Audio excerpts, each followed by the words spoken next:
Tubuh kita teman sekalian ketika ada masalah dia ngasih tanda kan. Maka tanda-tanda ini mungkin kita akan bahas sedikit supaya nanti teman-teman paham. Dan apa ya?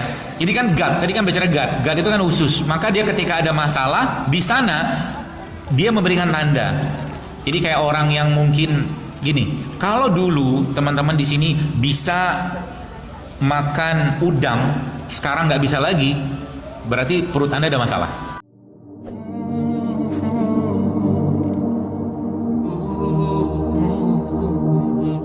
Tubuh kita teman sekalian ketika ada masalah dia ngasih tanda kan. Maka tanda-tanda ini mungkin kita akan bahas sedikit supaya nanti teman-teman paham.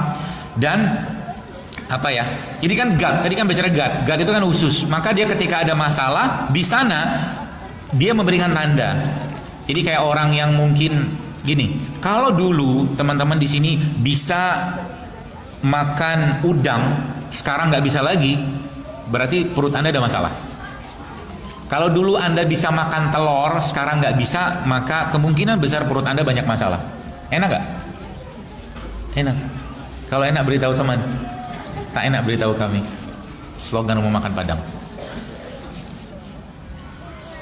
Kalau dulunya bisa makan, misalkan apa ya, yang biasa Anda makan sekarang nggak bisa, maka ada malabsorpsi atau penyerapan atau masalah di perutnya. Ya, masalah. Jadi itu tandanya. Bagaimana nanti kita memperbaikinya? Nanti saya ajarin caranya gimana. Yang kedua apa?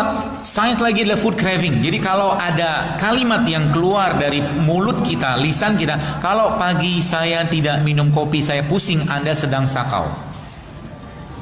Sakau. Karena di samping alkohol dan drugs itu obat-obatan narkoba gitu, maka makanan juga, terutama makanan yang banyak bahan kimia atau sintetiknya, mereka juga memberikan adiksi atau kecanduan. Bagi Anda yang masih belum bisa menghilangkan kecanduan makan mie instan, berwaspadalah. Tiba-tiba pengen makan mie instan gitu kan, Anda lagi sakau itu. Sakau apanya? Sakau bahan penyedap, bahan aditif di sana lah. Kita harus bisa mengendalikan teman-teman sekalian. Harus bisa mengendalikan. Sebab apa? Kalau seandainya nih, kalau udah bisa contoh, kalau saya pribadi gitu kan, ada kopi, saya minum kopi, tapi tidak pakai gula. Pakainya madu, kadang-kadang kopinya pahit pagi-pagi. Dan banyak kan pagi-pagi saya tidak sarapan. Kebanyakan kenapa? Karena ngerti bahwa pagi-pagi itu hormon lapar kita lagi kecil-kecil dan lagi rendah-rendahnya. Jadi sarapan di pagi hari bukan waktu yang tepat untuk banyak makan. Paham ya? Kalau Anda pengen makan, lebih baik Anda tarik ke atas waktunya. Islam mengenalnya dengan sahur. Karena waktu itu grelinnya kita jauh lebih banyak. Grelin itu hormon lapar. Itu saat itu teman sekalian, itu jauh lebih banyak grelinnya dibandingkan waktu jam 7 atau jam 8. Jadi jam 7 atau jam 8 sarapan pagi itu jangan banyak-banyak. Gitu. Dan kalau kita pahami tentang sarapan, maka sarapan itu kan bahasa Inggrisnya apa? Breakfast. Betul kan? Breakfast itu kan dua kata, break dan fast. Yang di break apa? Fastnya. Fast itu kan puasa, iftar gitu kan. Maka pagi-pagi itu iftar. Kalau udah iftar pagi-pagi, ini bahasa saya aja ya. Pagi-pagi kalau mau iftar supaya badan yang puasa udah canggih banget, malaman diistirahatkan sebelah sekali betul. Pagi-pagi kira-kira lebih cocok makan buah atau lebih cocok makan bubur? Kayaknya kalau yang mazhab bubur agak susah. Mazhab bubur lebih cocok makan buah kan? Maka pagi-pagi itu teman sekalian, lebih baik Anda tidak, kata kunci pagi-pagi ketika sarapan jangan banyak makan. Itu kata kunci pertama. Kata kunci yang kedua, pagi-pagi breakfast. Karena Rasulullah SAW ketika pagi beliau ketika berbuka puasa beliau pakai apa? Kurma. Karena kurma itu buah atau sayuran yang terbaik yang bisa kita manfaatkan untuk memberi energi, tenaga, ya, vitamin, mineral, dan berulang kali saya sampaikan bahwa dari semua jenis serat yang paling baik itu kurma. Risetnya ada menjelaskan tentang itu. Ya, misalkan kita bandingkan, misalkan kurma dibandingkan sama biji semangka. Biji semangka itu bagus, seratnya tinggi. Kalau biji duku, tapi paling baik dari sisi namanya resistance starch, yang paling baik justru malah kurma. Maka Nabi SAW mengatakan apa? Makan kurma ajwa. Ada beberapa ulama mengatakan makan kurma apapun 7 pagi 7 butir di pagi hari itu bisa menghindarkan sihir. Karena kemampuannya yang kuat, yang luar biasa untuk memberikan imun sistem di usus. Itu berkahnya hadis begitu. Jadi kurma itu sumber asam amino juga. Dan kalau teman-teman ngerti ini semua, maka insya Allah nanti kita akan nyari makanan-makanan yang paling utama. Anda carilah makanan-makanan yang disebutkan Allah atau disampaikan Nabi SAW. Cari makanan itu. Karena apa? Di situ ada berkahnya. Jadi kemarin tuh waktu saya ngisi di manasik itu, mereka nyiapin ada ada biji delima. Delima itu merah kan warnanya. Kalau Anda jus dia sama bijinya, sama kulitnya, maka jus tadi akan merontokkan plak-plak dalam jantung. Itu dahsyat delima. Jadi semua yang Allah sampaikan atau Nabi sampaikan, baik itu makanan orang-orang di surga nanti atau disebutkan Allah dalam Al-Quran, maka itu banyak sekali faedahnya. Pasti banyak faedahnya. Ya, maka nanti di surga kita akan sulit menemukan gorengan. Gak ada gorengan. Kecuali Anda memaksa gitu kan. Itu lain cerita lah. Kayak orang Madinah kan, Nabi pernah menyampaikan bahwa orang Madinah itu kan asal mereka kan petani. Jadi nanti mereka bilang sama, ya Rasulullah, nanti kalau di surga kami boleh bercocok tanam nggak? Gitu. Rasul bilang boleh, apapun yang kalian mau di surga boleh. Kata Rasul gitu. Ya. Insya Allah nanti reunian lagi di surga. Baik, jadi pagi-pagi kita ngapain? Breakfast. Gitu. Kita kan bahas dari awal. Dokter kok nggak bahas penyakit? Ngebahas penyakit sudah saya bilang, benerin isi piring kan?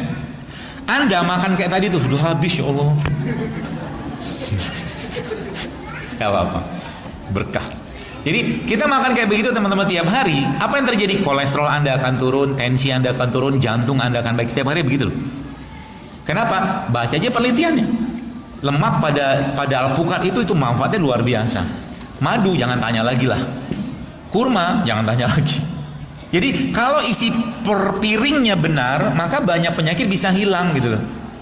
Jadi sekarang kalau mungkin kita membahas tentang orang yang kena asam urat, ya, pertanyaan itu pun sebenarnya sudah keliru. Jadi dokter, bagaimana cara ngobatin kolesterol? Pertanyaannya udah keliru.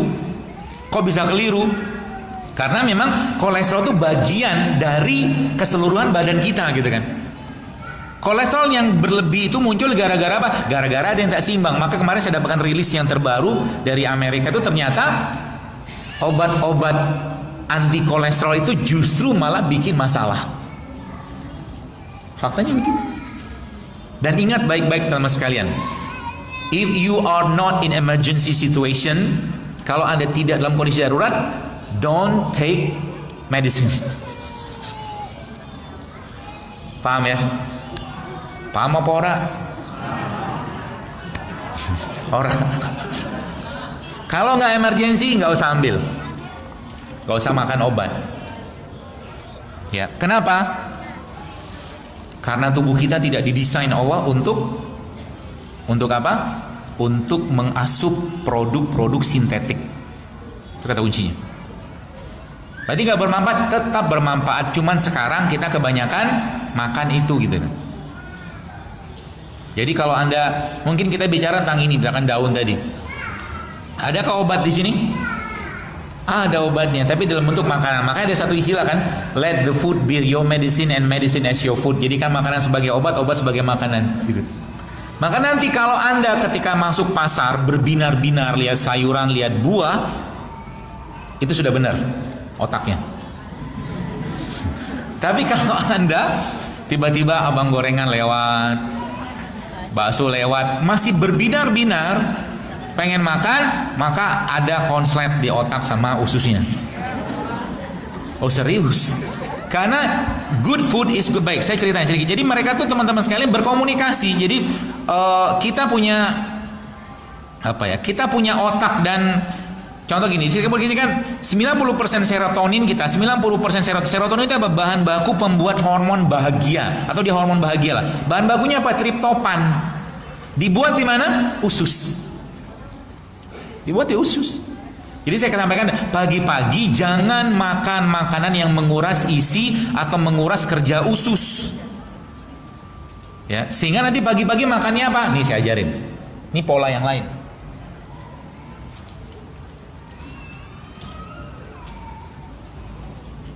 Ini dia boleh bantuin ya?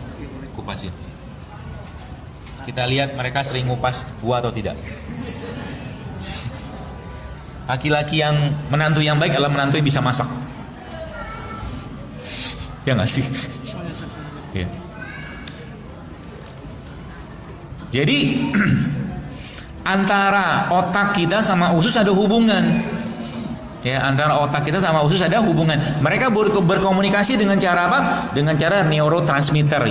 Bahan-bahan itu ada pada, jadi ada pada semua produk makanan yang alami. Kalau ada mangkok atau ada mangkok nggak yang gede?